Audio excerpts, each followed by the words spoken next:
So I'd now like to invite Sonia Brubacher, who is a senior research fellow with Griffith University, the Center for Investigative Interviewing, to come and just talk for a little bit about the CII, the center itself, and the course as well, if you wouldn't mind. Thank you, Sonia. Thank you. And for news for Sheila and Kathy, as of Friday, also an honorary research fellow of the University of New Brunswick. So I told Marianne I hadn't had a chance to tell you yet. So yeah, so thank you very much. And so this is a little bit of and sort of more of an advertisement type talk, and also continuing on the role of technology in education. So as Sheila said, I'm a research fellow with a university in Australia, but I am Canadian and I'm based here in New Brunswick. And I've been working with the center. I actually don't know how to use this, so okay. I've been working with the center for 8 years now. It was meant to be one of those little transition carryover positions that just kept growing into something else. So the Center for Investigative Interviewing is a research institute, a research-based center at Griffith University in Brisbane, Australia. And about half of the center staff are located there in Brisbane. The other half are mainly spread around Australia, and then with a few of us internationally. And the center is really, it's academics who are doing some basic and some applied research, and it's also made up of some frontline practitioners who are members of the center as well. So police, child protection workers, industry that we work with on a regular basis. In addition to the research, we do training. We do lots of training in interviewing, broadly defined. The interviewing has historically been police interviewing, child protection, social worker, that type of interviewing. But in the last 5 years, that started to change. We've been invited by multiple industries like healthcare and education to contribute and to have discussions and training in those spaces as well. And so in this kind of continual cycle, we're always doing research on what needs to be in the training, what should be covered in the training, and how training should be delivered. And then also evaluating the quality of that training and feeding back into the research. We have a number of partnerships now in Canada, as well as in some other countries, in Chile, in the United States, in the United Kingdom, Norway. But here in Canada, most recently with the Muriel McQueen Ferguson Center, also the Alberta Council of Disability Services, the Canadian Child Abuse Association, and in the US with the National Children's Advocacy Center. We do work with interviewing adults, but our background has been always with interviewing children. So that's why you see most of these organizations related to the interviewing of children. So the training that the center offers is largely at this point online. So we were kind of ahead of the curve when COVID came along. We were already doing online training. So for us, it wasn't a big move. Really, all of that online training is kind of a blended model in the sense that although the courses are online, learners interact on a one-on-one basis with trainers. So they meet with trainers via video chat. But we also do some truly blended training and a little bit of face-to-face training as well. And as I mentioned, multiple professions now where we're able to offer training in some basic principles of interviewing and information gathering. And as you can imagine, a lot of those principles, the basic principles translate, right? Being trauma informed, being supportive, asking open-ended questions, listening, non-judgmental approach. So this is why we have sort of across some of these professions, different representation. This is just a screenshot of some of the courses that we offer. Some of the courses we offer to various police services are not allowed to share them. So I've just kind of picked a selection of courses that I can pop up here for you just to give you an example. We do usually work with organizations to tailor existing materials we have to what the organization is looking for. That's what we did with the MMFC. We kind of said, okay, here's some of the training that we can offer. What are you looking for? And I'm going to talk about the training that we're offering with the MMFC in just a second. Um, so just another sort of note about what the center does and where our research interests generally fall. I mean, this isn't an exhaustive list, but this is kind of the main areas. So memory, interviewing about what people remember about things that have happened to them, decision making as a result of the information gathering, evaluation of training, skills learning. So this is a more recent area of research for us, maybe in the last 5 years or so, but how do you best train people to do this skill of interviewing? What are the elements of the training, like interactivity and spaced learning, that we need to make sure are included in training courses so that people can learn the skill, deeply? Adaptation. So how do you adapt the best practices of interviewing to different contexts, different cultures, different communities, different professions? And also social support, rapport, those kinds of sort of secondary interviewing behaviors that make interviews more effective. So this is kind of an overview of the modules in the course that we developed with and for the MMFC. So this course is essential skills for interviewing children. It's in the discussion and in the works to develop a similar course for interviewing adults, again, as many of the same principles apply, but some of the developmental concepts are not necessary.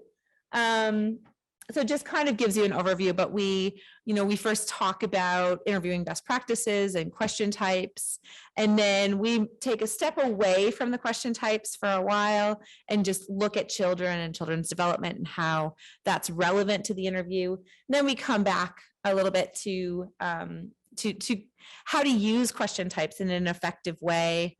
And then a few more special topics like how to elicit disclosure, how to talk to children about experiences that are repeated or that are ongoing. And in the final module, a bit of an interview protocol or framework to help guide interviews going forward. And so these are just some of the examples. There's a few screenshots here of content, just to give you kind of an overview of what's included. There's learning exercises. There are exercises in the course that learners are told to take away from the course and do, in real life with a friend or a colleague or, a spouse. And then there are learning exercises embedded in the course, reading, coding manuals, learning again about the question types, which are sort of the all-important foundation. We do have one avatar simulation at the moment. This has been an avatar simulation that the center has had for quite a few years now. We are actively involved in developing a more sophisticated avatar with a team in Norway. This is kind of an ongoing process, so it will be a while, but an avatar that's intelligent and can respond to questions. Our avatar responds to question options. So you can choose from a set of questions and she will respond. And then she provides, or the learner has provided feedback about whether it was a good question or not such a good question, or what would be a better option. There's lots of videos and commentaries throughout the course. One of the unique features of some of the courses we offer is we present a video at the beginning of the course, which is about 1.5 minutes long. And oh, am I going over time? No? Okay. So about 1.5 minutes long. And it's just in the middle there. So sort of an ambiguous event type situation, but that the learners can watch and know exactly what happened. And then throughout the course, they meet different kids that are being interviewed about this event. So you can see the way different questions and different age groups respond to the exact same type of event while you know what actually happened. And that gives some insight both on developmental changes and also on how different questions prompt different types of responses. There's, of course, quizzes, which give you feedback after you do them, and you can do some quizzes multiple times. Some quizzes are hurdles. And then, as I mentioned, in all of our courses, we offer opportunities, or we build in opportunities to interact one-on-one with a trainer and actually practice interviewing skills in a mock interview type format. And there's some there was, I would say there was some debate years ago about the quality of and utility of mock interviews as an interview training tool. And through the years and through additional research, we as a field, an interviewing field, I think have developed some really strong guidelines around what mock interviews should involve in order for them to be quality learning experiences. So you can do a mock interview with somebody and they can, pretend to be a child and you can ask them some questions and they can respond. But unless they're responding in a way that reinforces good learning and good interviewing behaviors, it's not going to actually teach you much. So our mock interviews are done in a standardized way so that when you ask good questions, you get better responses. When you ask poorer questions, you get poorer responses. And so it reinforces the good skills that you've learned in the class and tries to kind of get rid of poorer questioning habits by not rewarding those as well. So we do a number of different mock scenarios in our courses. In the effective skills for interviewing children course that we offer with the MMFC, we have a few criminal type scenarios, a couple of child sexual abuse and physical abuse scenarios, and also a few non-criminal scenarios embedded in there as well, to recognize that we have some police taking the course, we have some child protection, we have some legal people, we also have some people who are not interviewing for those purposes. So really diverse kind of audience. So we have kind of a bullying scenario, a sort of low level neglect scenario that's maybe not necessarily needing to be referred, but just identified, and those types of scenarios. And that's one of the easiest things for us to adapt when we do offer training with different organizations, is those mock interview scenarios and what kinds of content that an organization wants to have their trainees practice. And then I should say the mock interviews too, we do them for different purposes. So some of them are accompanied by written feedback. Some of them are accompanied by verbal feedback. Some of them practice, eliciting disclosure or focus on a different aspect of the course to get people to work on those skills. The courses also include narrated PowerPoints, readings, discussion forums, opportunities to chat about what people have learned. You're welcome. I'm happy to answer any questions that you have, though, about the training or about the research relationship. Well, I think I just want to add, and maybe you said it already, but I'd like to reinforce it, is that this particular course you can start it at any time, and so you don't have to wait for a cohort. Employers don't have to wait for having turnover. People can start anytime they're ready to start. Yeah, thank you. I didn't say that. Start and end. I think you're off. Is it 12 months or 6 months? I think it's 12. We recommend 6. 6. They have up to 12. Yeah.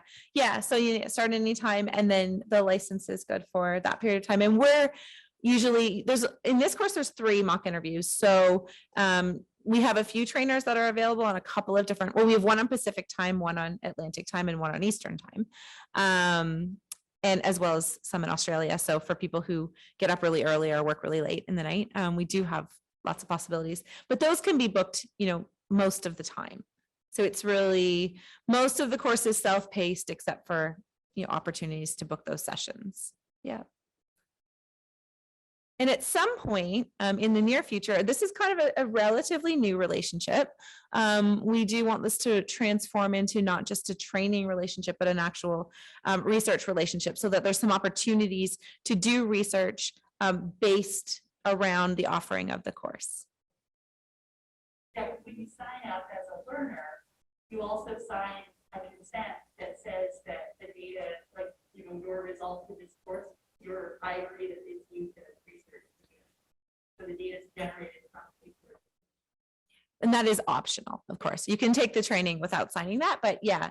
So we do regular evaluations, but even more further research about, if there's a specific group or professional group taking the training here in New Brunswick through the MMFC that wants to look at sort of changes within their organization, or how an added feature is working for them, is opportunities to do that. Okay, well, thank you very much.